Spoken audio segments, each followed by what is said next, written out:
D'intervenir sur l'entrepreneuriat en Belgique. Et donc, l'entrepreneuriat, c'est foncièrement une histoire personnelle, donc c'est des histoires humaines. Et donc, j'ai plutôt commencé l'entrepreneuriat par comment ça commence habituellement. Donc, habituellement, vous allez perdre votre emploi, vous êtes salarié, et il y a une restructuration de votre société. Le directeur vous annonce la triste nouvelle, vous avez perdu votre emploi. Donc, vous rentrez chez vous. Vous demandez ce que vous allez faire, vous dites mon CV n'est pas très intéressant, vous dites objectivement en voyant le marché de l'emploi, j'ai pas vraiment beaucoup de spécialités, j'ai très peu de chances d'avoir un emploi, et puis au fur et à mesure vous dites c'est comme ça que je vais créer mon emploi.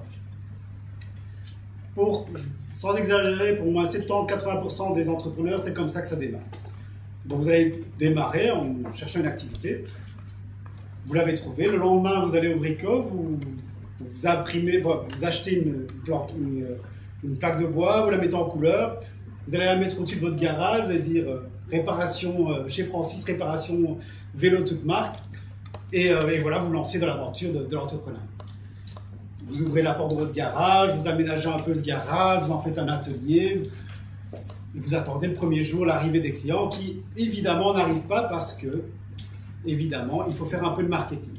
Le deuxième jour, vous remontez dans votre chambre, vous tapez un prospectus, vous allez aux copies, vous le faites à toute boîte, vous en imprimez 1000, vous allez faire l'entièreté de votre quartier, vous allez distribuer ces toutes boîtes, vous revenez chez vous nerveusement, vous attendez le premier client qui n'arrive pas au matin, et subitement, l'après-midi, arrive le premier client avec son vélo tout pourri, sa chaîne à réparer, ses freins totalement dépassé et ce vélo totalement rouillé. Pour vous, c'est le premier client, c'est la chose que vous n'oublierez jamais de votre vie. Moi, c'est dans un autre domaine, mais j'ai toujours mon premier client en tête. C'est vraiment fondamental, c'est magique. Quelqu'un vous fait confiance, vous donne quelque chose à faire. Donc, vous prenez ce vélo. Là, n'importe quel commerçant l'aurait refusé, mais vous, c'est votre premier client, donc vous acceptez à n'importe quelle somme. Vous commencez à le réparer, vous lui dites repassez ce soir. Directement, vous commencez à le réparer, vous changez la chaîne, vous mettez de l'huile, vous allez, changer les freins, vous allez tout faire pour que ce vélo soit génial, et y compris le nettoyer pour qu'il soit superbe. La personne revient au soir, elle voit son vélo qui est comme neuf, elle n'en revient pas, elle vous donne les 25 €, c'est la première transaction. Vous êtes entrepreneur, c'est votre premier client est content, il vous donne 25 €. Je vous assure que quand on est entrepreneur, c'est des instants magiques. Le premier client, on s'en rappelle tous. Et donc, cette personne-là vous a payé, vous faites une fête de tous les diables, vous allez acheter une bouteille de vin, vous mangez vos steaks tout seul. Bref, les 25 € sont totalement dépensés. Le deuxième jour, de fil en aiguille, parce que maintenant les gens savent que vous faites du bon travail, le deuxième vélo arrive, et même le troisième, vous avez 2 clients en un seul jour le lendemain. À nouveau, vous faites la même chose, vous réparez le vélo, et votre marque de fabrique, c'est de nettoyer le vélo avant de le livrer. À nouveau, les gens sont ravis, ils vous payent. Maintenant, le chiffre d'affaires n'est plus de 25 €, de 50 €.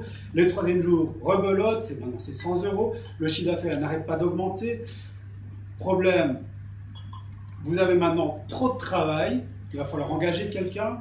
Le fils de la voisine passe l'entièreté de ses journées à rêvasser, pourtant vous savez que c'est quelqu'un de travailleur. C'est un brave, c'est quelqu'un qui a envie de se démerder.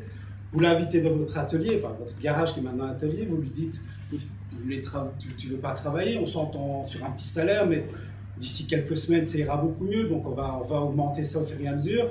La personne est d'accord, vous réparez les vélos, lui va nettoyer les vélos, et au bout de quelques jours, ce qui était centaines d'euros par jour de chiffre d'affaires devient des milliers parce que vous avez réussi à démultiplier l'activité. Les choses s'emballent, vous commencez à avoir des rêves de grandeur, vous imaginez pouvoir faire une sorte de speed du vélo, donc tout le monde vient chez vous, vous avez des prix entendus pour réparer les vélos, des prix entendus pour réparer les fourches.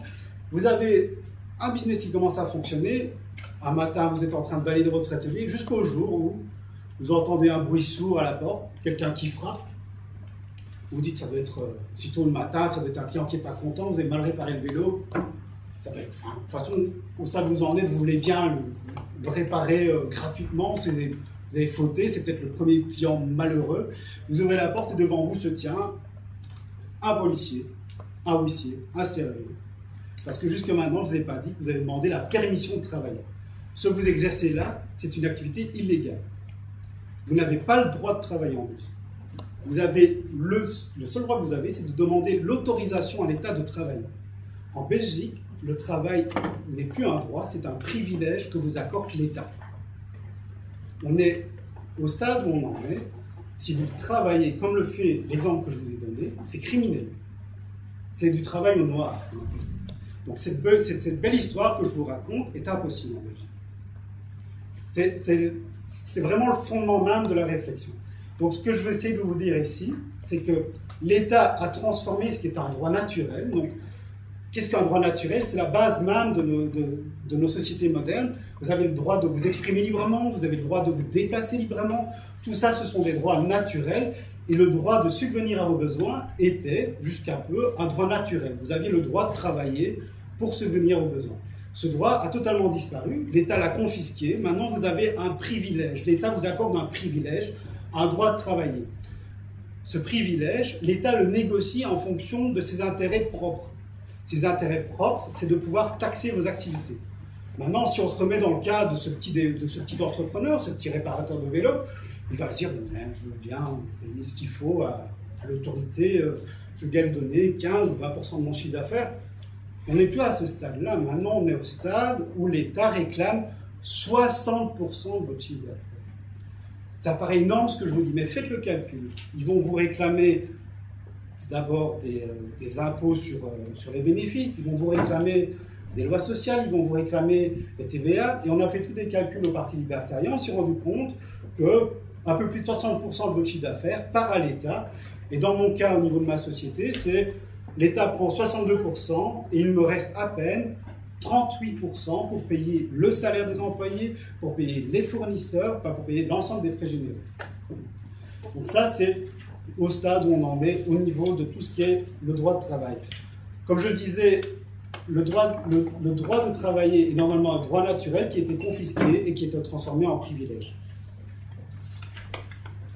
Alors maintenant, donc ça c'est un peu l'aspect philosophique, l'aspect libertarien.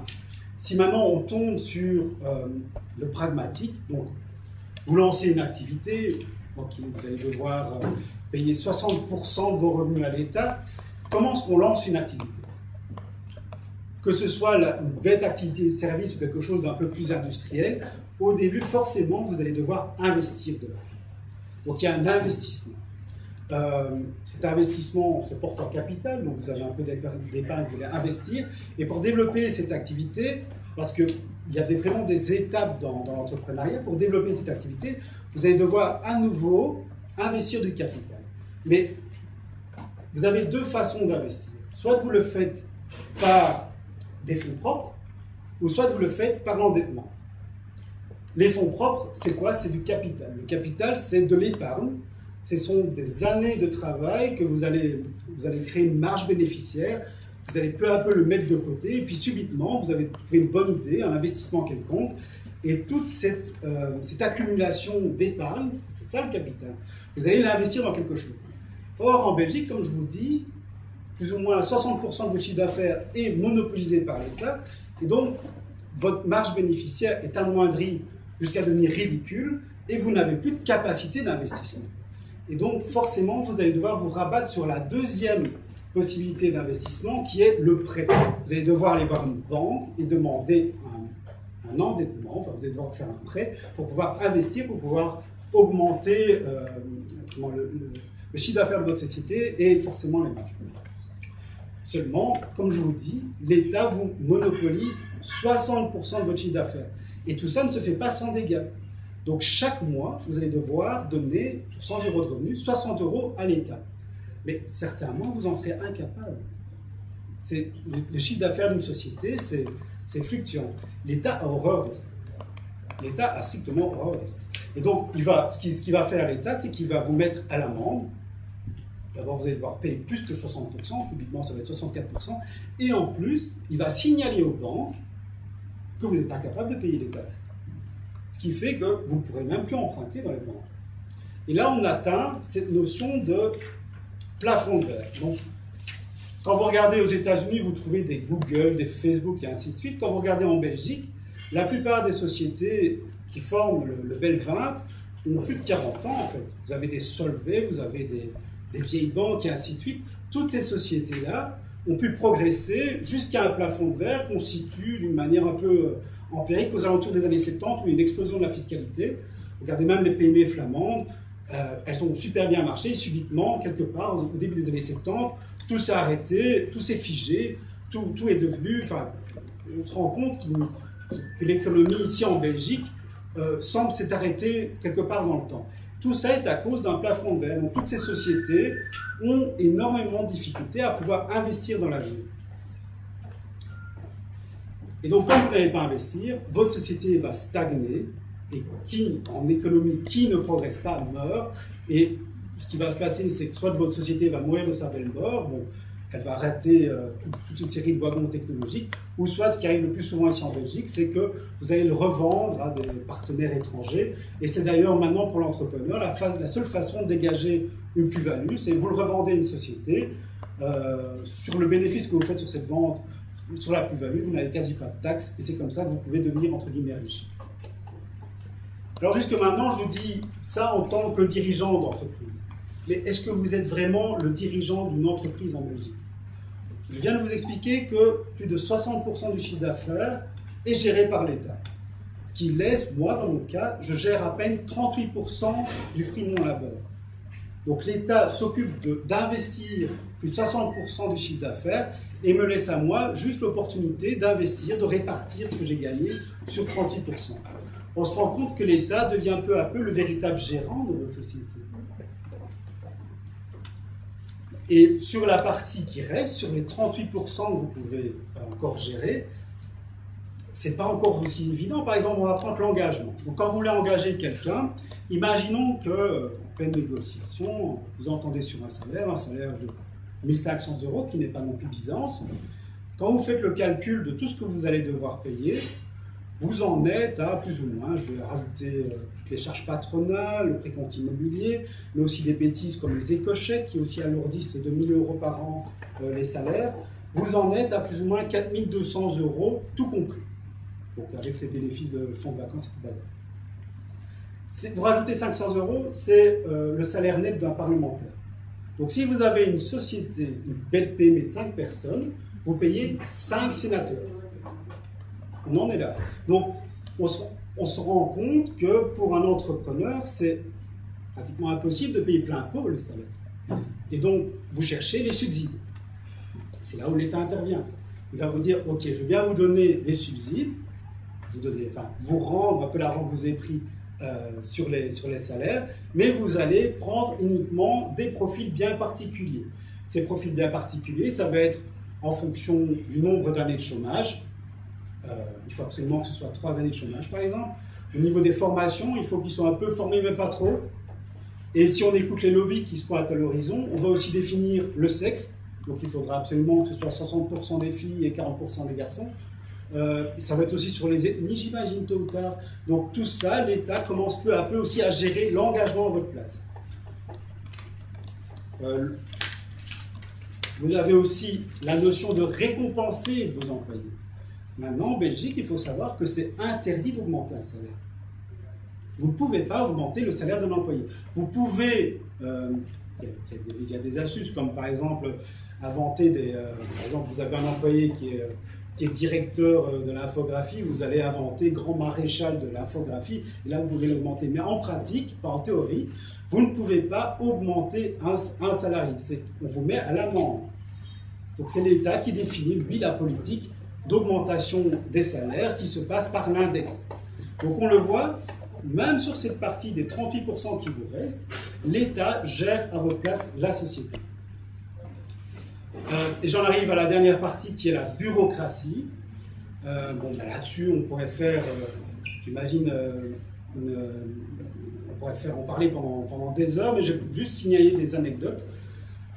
Maintenant, en Belgique, il est impossible de calculer le salaire brut, vous, par vous-même. Donc, vous êtes en négociation avec un employé. L'employé, lui, va calculer uniquement en salaire net. Il va dire, moi, je voudrais bien gagner 1 700 €, c'est ce que j'estime pouvoir bénéficier. Vous, en tant que patron, vous êtes incapable de lui dire, OK, vous devez d'abord contacter un secrétariat social pour qu'il fasse des calculs byzantins qui vont de l'âge du capitaine au signe astrologique de sa maman pour savoir plus ou moins ce que vous allez devoir payer comme brut. Et ce qu'il y a de formidable, c'est que quand vous recevez ces courriers des secrétariats sociaux, c'est qu'ils vous disent, ils se déchargent. Vous avez l'estimation, mais en dessous, vous avez un message comme quoi c'est juste une estimation et ils ne peuvent pas être tenus responsables s'il y a des imprécisions. Donc même ces personnes que vous payez 75 € par fiche de salaire, donc quand je demande une fiche de salaire pour payer mon employé, je dois les payer en frais administratifs 75 €, sont incapables de me dire précisément combien cette personne va me coûter le mois prochain en brut. On a à ce point-là maintenant. Donc ça, c'est uniquement un bête exemple au niveau de bureaucratie. Donc vous êtes incapable de savoir combien vous coûte un employé. Et la conclusion est de dire, c'est face à cet enfer, maintenant c'est véritablement un enfer fiscal et bureaucratique, pourquoi est-ce que je dois voter pour un parti libertarien? Le parti libertarien n'est pas pour une économie de Bill Gates et de Steve Jobs. On a tous conscience que ce sont des exceptions, un peu des cerises sur le gâteau, mais vous ne faites pas une économie sur des exceptions. Vous faites une économie, une vraie économie sur des hommes et des femmes que vous rencontrez dans la rue, des gens qui sont à leur niveau, capables de créer des petits commerces, des petites affaires, qui peut-être ne deviendront pas des Microsoft ou des Mac, mais qui vont faire vivre des gens. Donc, le Parti libertarien milite pour que ces gens puissent travailler. Et pour qu'ils puissent travailler, il faut, simplifier drastiquement cet aspect bureaucratique.